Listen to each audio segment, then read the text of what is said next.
विभागीय मंत्री महोदया से आग्रह करूंगा कि एक पंचायत का उदाहरण प्रस्तुत कीजिएगा वित्तीय बजट वर्ष में। एक पंचायत 4402 पंचायत में आप एक पंचायत को चुनौती के रूप में स्वीकार कीजिए और उसे पूर्ण रूपेण कृषि पर निर्भर बनाइए। मैं यह मंत्री महोदया से आग्रह करता हूं कि खेत खलिहान मिट्टी जल चुकी है, खेत खलिहान मिट्टी जल चुकी है, आसमान अभी बाकी है।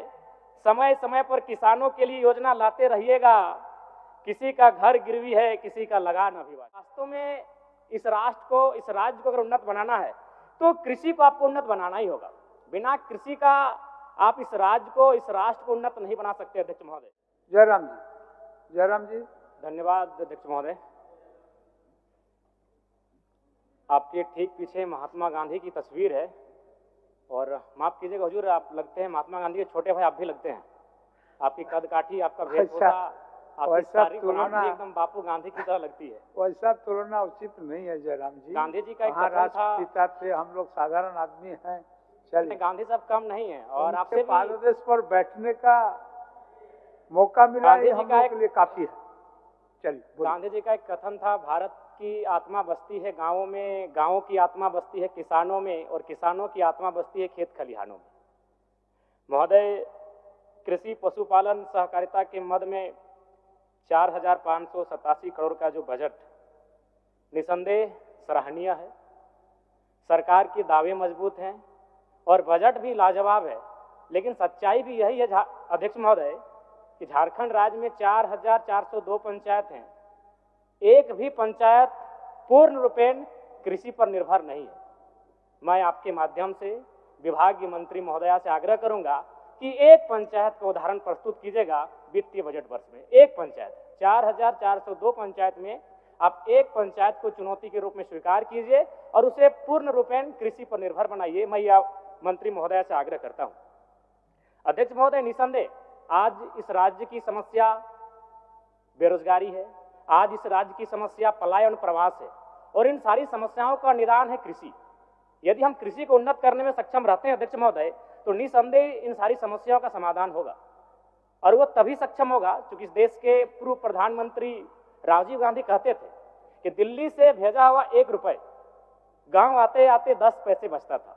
तो ठीक उसी प्रकार इस बजट में पारित कृषि के लिए 4587 करोड़ का जो बजट है, अगर यह गांव सही सलामत पहुंच जाएगा अध्यक्ष महोदय, तो मैं कह सकता हूं ये सरकार के लिए बहुत बड़ी उपलब्धि होगी।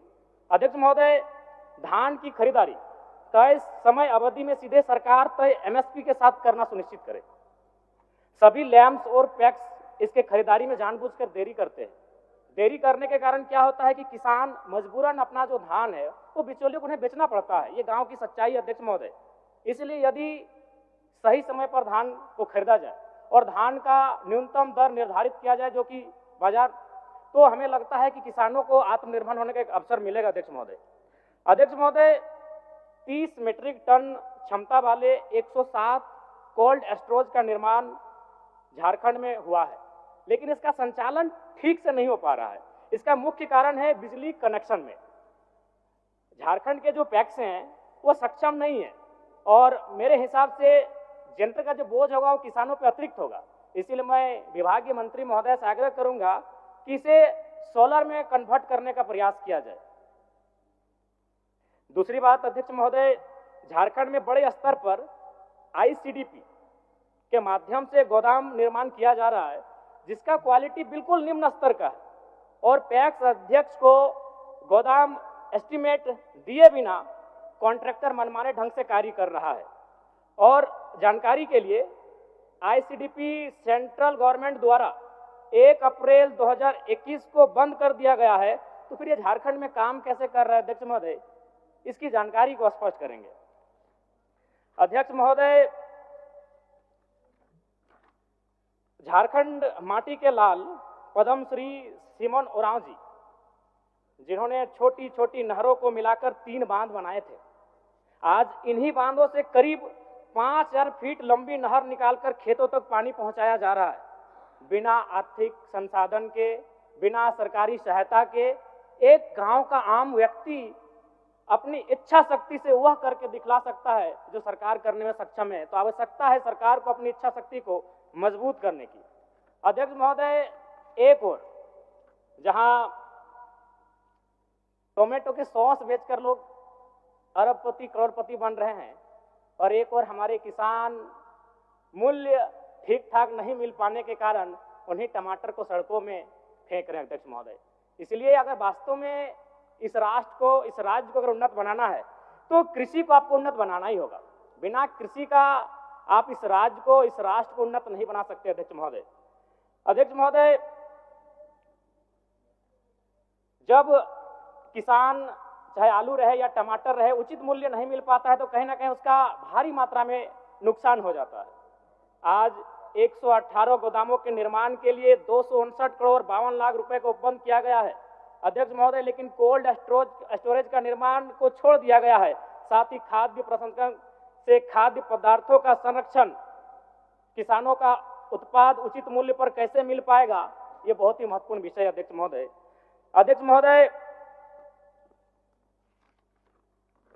क्या झारखंड राज्य में सहकारी विकास परियोजना के अनुश्रवण हेतु राज्य स्तर पर गठित आईसीडीपी कोषांग को आज भी बंद नहीं किया गया है और इस एजेंसी के रूप में उपयोग करते हुए राज्य के विभिन्न योजनाओं को केंद्रीकृत कर कार्यान्वित किया जा रहा है? तो महोदय, मेरा मानना है और मेरा तर्क यही है कि निसंदेह कृषि एक ऐसा क्षेत्र है जहां से इस राष्ट्र को, इस राज्य को हम एक नई गति दे सकते हैं। लेकिन वही प्रश्न है कि आज जिस कार्य को क्रियान्वयन करने का जिम्मा जिन लोगों के पास है वो किस गतिशीलता के साथ कार्य कर रहे हैं, यह निरीक्षण का विषय है। तो अध्यक्ष महोदय, ज़्यादा समय नहीं लूंगा क्योंकि मेरा समय काफ़ी कम निर्धारण है।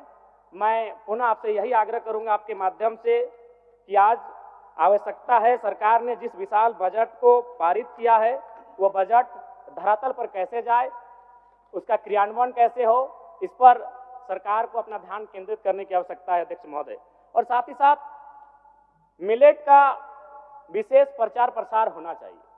मिलेट यानी ऐसे अनाज जिसमें हम धान और गेहूं के अलावे, और मिलेट से हमें लगता है कि बहुत सारे फायदे भी हैं और आशा करते हैं इस दिशा में, चूंकि पढ़ी लिखी मंत्री महोदया काफी काबिल हैं, इस दिशा में वो बेहतरीन प्रयास करेंगी। चलिए अध्यक्ष महोदय, बस एक छोटी सी पंक्ति अगर आपकी अनुमति हो तो, कि खेत खलिहान मिट्टी जल चुकी है, खेत खलिहान मिट्टी जल चुकी है, आसमान अभी बाकी है, समय समय पर किसानों के लिए योजना लाते रहिएगा, किसी का घर गिरवी है, किसी का लगान अभी बाकी है। धन्यवाद अध्यक्ष महोदय। और पुनः कहेंगे, वास्तव में आप गांधी जी की तरह लगते हैं, एक बार स्वयं का आकलन कर लीजिएगा।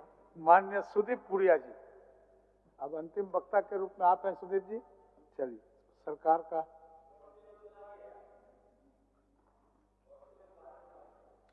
इसीलिए मैंने गांधी से तुलना किया है मंत्री महोदय। गांधी जी के नीचे बैठे